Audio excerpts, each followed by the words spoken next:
Imagine this: a quiet autumn night. Outside your window, the wind slips softly through the leaves, making them whisper, gently, like they're holding secrets. You're sitting alone. In front of you, a small candle flickers. The flame isn't bright or grand, but steady, warm, still. You close your eyes, exhale slowly, and in that one breath, no one is asking you to be anything. You don't have to be strong, or cheerful, or explain why you're tired. You just have to be yourself, right now. That's enough. Have you ever wondered, when did I stop living for me? When did being a good person start to mean ignoring my own needs? When did I forget the sound of my inner voice? There was a child once. A child who said, "I don't like that," who cried out loud when they were hurt, who walked away from things that didn't feel right. But as they grew, they learned to be good, to behave, to not bother anyone, to not be selfish, to sacrifice a little, to obey, to be the one who always gets it right.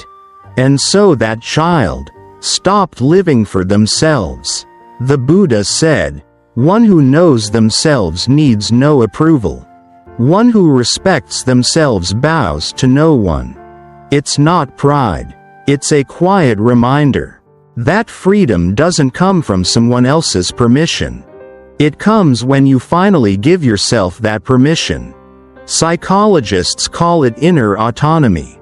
When your life no longer runs on outside validation, but from your own roots, your true feelings, your core values. And from that space, you begin to feel something that no status or praise can give you.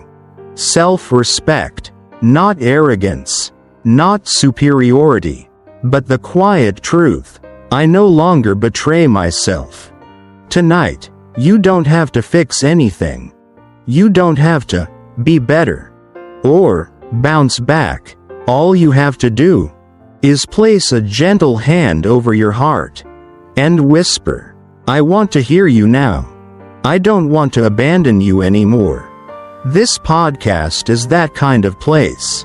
Not a lesson, not a lecture, just a small, flickering light beside your window, where you can sit down and remember that you deserve to live, not for anyone else, but for your own self. Living for yourself, not selfishness, but a return to inner freedom. There's a beautiful image in Buddhist meditation. A mountain, steady amidst drifting clouds. The clouds may change color, come and go, but the mountain remains, quiet, grounded, still. Living for yourself feels like becoming that mountain. No shouting, no resisting, just standing firm in your own truth. We often grow up believing, thinking of yourself as selfish. Sacrifice means love. If I please others, I'll be accepted. But the Buddha taught something deeper. He said, unless you love yourself as a mother loves her child, the compassion you give to others is just a shadow, rootless. In psychology, this is called blurred boundaries. When we can't tell where we end and others begin. When our real needs are buried under silent expectations. Little by little, we lose ourselves in roles that were never ours to hold. The achiever, the helper, the one who never says no, and with every effort to be enough for someone else. Our hearts grow a little more tired. Then one day, you wake up wondering, who am I really living for? If no one expected me to be good, how would I live differently? What truth still lives in me? beneath all these roles and obligations. There are no instant answers. But here's one truth. Living honestly with yourself is not selfish. It is integrity. Integrity with your feelings, with your limits, with the dreams you buried long ago, with the inner child who still whispers, "I just want to be chosen, for once." You might try writing, "If I weren't afraid of judgment, how would I live differently? What part of me is always tense, afraid of not being loved? What do I truly want to do? Just for myself, even if it's small?" Write it down. Not perfectly, just honestly. A small practice. Sit quietly, close your eyes, and gently say your own name, as if you were calling someone dear you haven't seen in years. "Hey, you've been lost for a long time. Come home now, okay?" Freedom doesn't come from running away. When you stop abandoning yourself, there are times we call letting go maturity. We call staying quiet kindness. We call enduring strength. And ignoring our feelings wisdom. But deep down, something still stirs. It rises at night. It chokes up when someone says the wrong thing. It lingers like loneliness, even when you're surrounded by people who know your name. Thich Nhat Hanh once said, "There is no path to peace. Peace is the path." That sentence, like a soft bell in the distance, reminds us, there's no destination beyond this very moment. The moment you dare to stay. With your pain, with your anger, with the hollow ache that hasn't yet been named. Psychology says the same.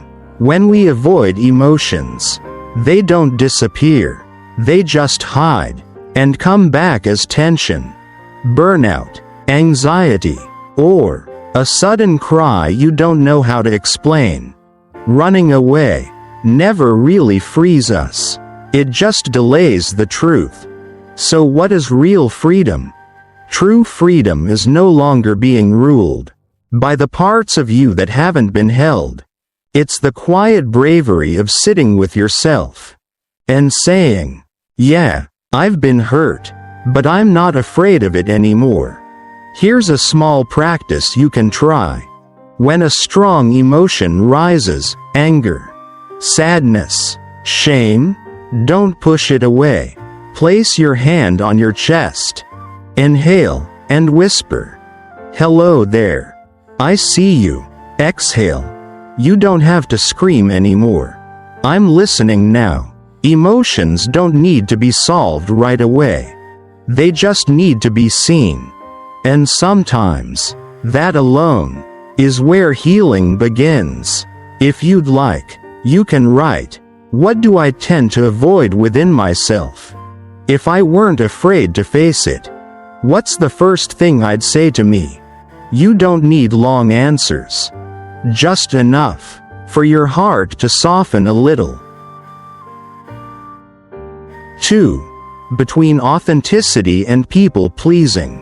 When you learn to choose yourself without feeling guilty, there's a quiet habit many of us carry from childhood. Learning to read other people's moods and reshaping ourselves to fit. Not because we're fake, not because we lack a sense of self, but because we're afraid of losing love. Because somewhere along the way, saying no changed how someone looked at us. Saying we were tired was labeled as weakness. Disagreeing was taken as disrespect. And so, we became easy to be around. Pleasant, considerate, never upsetting anyone, while quietly upsetting ourselves. Jack Cornfield once said, "Sometimes the most compassionate act is to stop pleasing people." It sounds backward, but it's deeply true. Because when you're trying so hard to be loved, you forget how to love yourself honestly. Psychology calls this approval addiction, an emotional dependence, where your sense of worth rises and falls with someone else's reactions. They smile, right pointing arrow, you feel okay. They go quiet, right pointing arrow, you start doubting yourself. They walk away, right pointing arrow, you wonder, maybe I wasn't good enough. Love becomes a gentle trap. So what is authenticity? It's the quiet strength to say, I know what you're hoping for, but here's what I need. I care about you, but today I need to be alone. I'm hurting, and I don't need fixing, just to be heard. You might try writing, when was the last time I did something just to be accepted? If I weren't afraid of rejection, what would I choose differently? Who do I most often try to please, and why? A small practice. Close your eyes. Recall a moment when you held back what you truly felt. This time, let your authentic self speak. Not to argue, just to be heard. You're allowed to choose yourself, without apologizing for it. 3. Loneliness is not emptiness, but a quiet space to come home to yourself. Have you ever felt surrounded by laughter, yet somehow still standing on the outside? Have you ever woken in the middle of the night, looked around a familiar room, but felt a coldness in your chest, like you'd landed somewhere strange and far? Loneliness isn't about having no one near. It's what happens when we lose touch with ourselves. Thich Nhat Hanh once wrote, "The deepest kind of loneliness is when we no longer feel at home in our own body and mind, not at home, because we've spent so long living by expectations, so long listening to everyone else's voice. We can no longer hear our own. So long searching outside, we forgot to ask, what do I truly need right now?" Psychology sees loneliness as a call, not to be filled, but to be answered, to return to quiet, to sit with the emptiness, not to push it away, but to ask what it's pointing toward. What's been missing in our relationship with ourselves? Try this. Do absolutely nothing for 3 minutes. No phone, no music, no reading. Just sit and breathe, as if each breath is a whisper saying, "You're still here. Even in the silence, you are still you." You can also write, "When do I feel the loneliest?" In those moments, what do I truly need? A person? Or a quiet kindness from myself? How can I become a safe place for my own heart, even for just a little while? A small practice. Wrap your arms around yourself, like hugging an old friend who's finally come home. No explanation, no reason, just to say, "I've missed you. Please stay a while this time." 4. Compassion for yourself. When you stop blaming and start holding your pain like an old friend, there's a kind of exhaustion that doesn't come from doing too much, but from pretending to be okay for too long. There's a kind of pain that doesn't cry out, because you've learned to silence it with phrases like, "It's not a big deal. Other people have it worse. Don't be so sensitive." So every time your heart wants to speak up, you stay quiet. You keep going. You try to smile, but somewhere inside, a small part of you still waits for someone to say, "Hey, it's okay. Rest if you're tired. Be sad if you need to." Tara Brach, psychologist and meditation teacher, calls it radical self-compassion. The unconditional kind, the kind you don't have to earn. The kind that says, "You're allowed to be exactly as you are right now." In Buddhism, metta, loving kindness, isn't just for others. The Buddha taught, you cannot pour from an empty cup. Start by filling yourself with love. Being kind to yourself isn't indulgent. It's not giving up. It's pausing with tenderness. It's stopping when you're too tense. It's saying no when you've reached your edge. You might try writing, "What have I been blaming myself for lately? If my best friend were in this situation, what would I say to them? Can I say that same thing to myself?" A small practice. Close your eyes. Place a hand over your heart. Whisper, "I'm sorry for leaving you alone. From now on, I'll try to listen." You don't have to fix everything. Just soften a little bit with yourself. 5. Boundaries are not rejection. They are how you keep your heart intact. There are times you say, yes, while your whole being is silently screaming, no. Times you enter a conversation and leave feeling like your soul's been pulled apart. Times you walk away from a place with a heart heavy as stone, but still whisper, "I guess I just have to endure this." But, do you really? In Buddhism, non-attachment doesn't mean passive acceptance.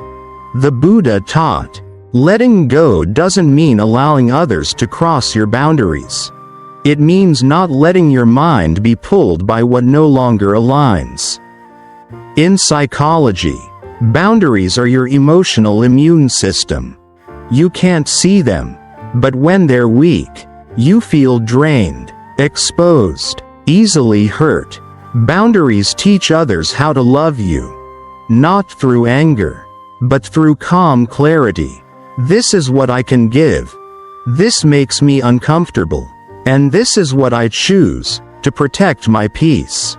At first, you might feel guilty, like you're being selfish, too much, or hurting someone. But remember, you're not here to please everyone. You're here to not abandon yourself. You might try writing, "What boundary have I tried to set but keep letting be crossed? When I say, yes, but mean, no, what am I afraid of? If I set one loving boundary today, what would it be?" A small practice. Write an affirmation just for you. And place it somewhere you'll see it often. For example, "I don't have to overextend to be worthy." Saying no doesn't mean I don't care. It means I care for me. 2. My boundaries are a gift, not a wall. 6. Releasing limiting beliefs. When you realize what you believe about yourself isn't always the truth. From a young age, we're fed words, sometimes unintentional, but powerful enough to shape how we see ourselves. Good girls are quiet and polite. Real men don't cry. You're lovable only if you succeed. And slowly, over time, those words became limiting beliefs. No one even needs to say them anymore. Because now, you repeat them to yourself. "I'm not enough. I don't deserve this.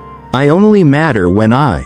In psychology, limiting beliefs are the old stories we carry that make us play small, choose less, and love ourselves conditionally. But here's the truth. You are not what you once believed. You are a living, breathing, evolving being. You are not fixed. You are not frozen. Buddhism reminds us that everything is impermanent. Even the beliefs you thought were part of your nature. Nothing is set in stone. Even the way you've seen yourself can soften. You might try writing, "What do I believe about myself that makes me shrink?" What words from my past still carry shame inside me? If I wrote a new, loving belief today, what would it sound like? A small practice. Stand in front of a mirror. Look into your own eyes. And say, gently, slowly, I no longer believe the old stories. Starting now, I choose to believe I am worthy, just because I exist. 7. Letting go is not loss. It's a gift you offer to your own soul. There are things we no longer want, yet still hold on to. A relationship gone cold. An old version of ourselves that no longer fits. A worn-out expectation. Because we think, if I let this go, I'll lose something. Love, identity, safety. But the truth is, sometimes, what you're holding onto is exactly what's holding you back from yourself. A John Brahm once said, letting go means holding with a soft hand, not dropping. It means releasing, so you're no longer being dragged. Letting go isn't forgetting. It isn't denial. It's an intentional, conscious choice to allow yourself to move forward without dragging what no longer serves. In psychology, it's called grieving the old self. Mourning the parts of you that once felt familiar, even if they're no longer aligned. Letting go doesn't happen all at once. It's a process. Seeing, breathing, quietly saying goodbye. You might try writing, what am I still holding on to, even though it no longer brings peace? What am I afraid will happen if I let it go? If I release it, what space might open up inside me? A small practice. Take a deep breath. Close your eyes. Imagine your hand gripping a cord. Now exhale slowly, and let it slip from your fingers. No forcing, no rushing, just a gentle experiment. If today, I allowed myself to let go of one thing, what would it be? 8. Self-respect is a gentle kind of love. Not pride, not performance, but quiet gratitude for being who you are. Self-respect isn't loud. It doesn't need applause. It's the quiet choice you make, when no one's watching, to walk away from what hurts, to speak kindly to yourself, to choose rest without guilt. It's not the posture of ego, but the posture of coming home. Many of us were taught that self-respect meant proving our worth. Achieve more, be stronger, never need help. But what if self-respect was softer? Not about what you've done, but about simply honoring that you are here, living and trying, in this very moment.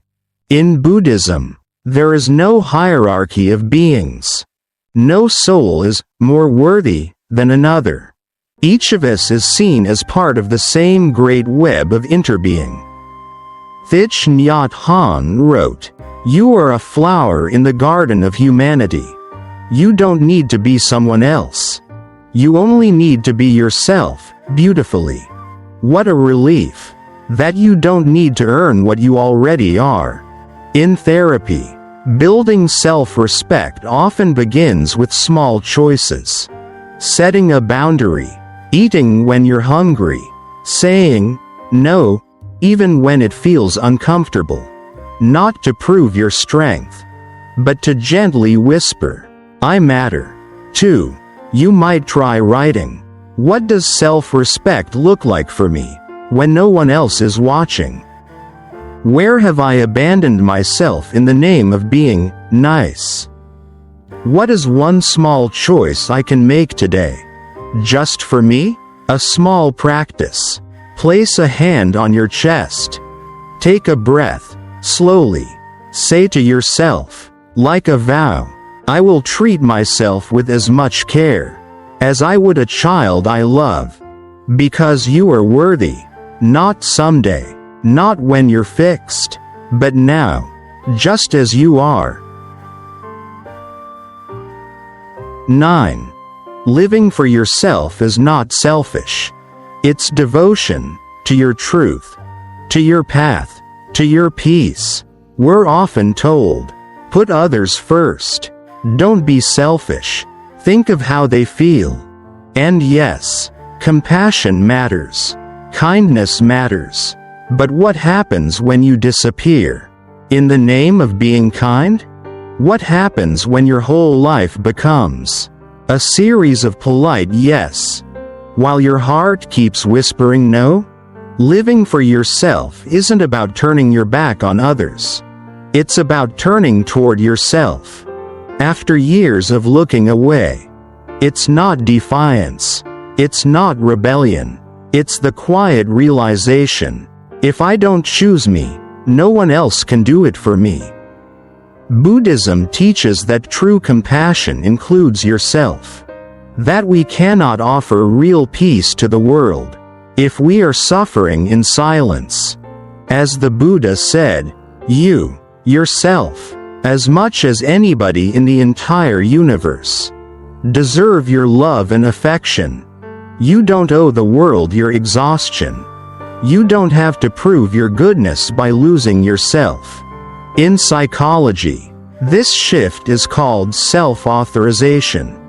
The moment you stop waiting for permission to follow your truth, it might feel scary, it might disappoint someone, but it also might be the first time you taste real freedom.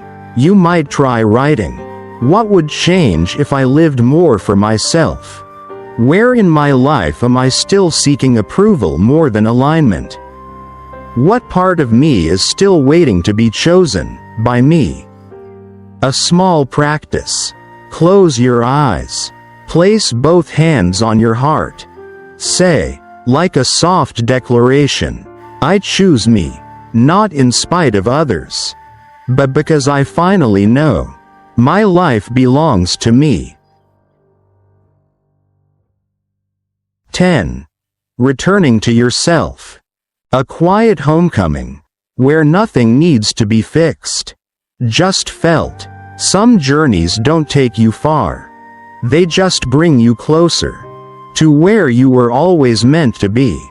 And maybe that place was never outside, not in their approval, not in success, not even in the healing itself, but in your own breath, your own quiet, your own hands. You have walked through loneliness, boundaries, old beliefs, letting go, self-compassion, and the choice to finally live for you. That's not selfish. That's sacred. Thich Nhat Hanh wrote, to be beautiful means to be yourself. You don't need to be accepted by others. You need to accept yourself. And so we end here. Not with answers, but with a soft place to land. Not with perfection, but with presence. You might try writing. What truth have I uncovered in this journey? What do I want to carry forward, gently, without force? How can I stay close to myself, even when the world pulls me away? A small practice to return. Light a candle. Sit in silence. Place your hands gently on your lap. Whisper, as a final vow, I am not lost. I have just remembered the way back to me.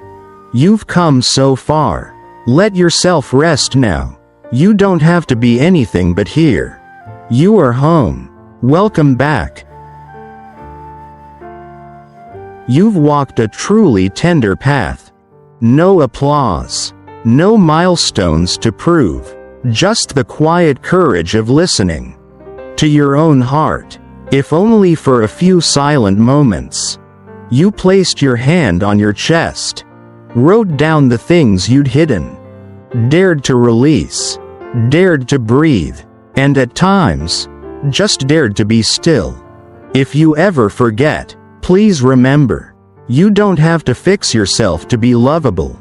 You don't have to be strong all the time to be respected. You have the right to live for yourself, softly, honestly. I hope that whenever you feel tired, you'll come back to a small part of this journey. A single phrase, a breath, an image, enough to place your hand on your chest and whisper, "I'm still here, still me, still worthy." If this journey touched something quiet in your heart, feel free to gently share it with someone you love, someone who might need to hear these whispers. Like a soft blanket through the night, you can also follow the channel, so each week, we can meet again, in the gentle spaces between our lives. You've gone far enough for now. You can let your shoulders drop and rest just a little. Would you like a complete version of this podcast compiled in one flowing piece? Ready for recording or sharing?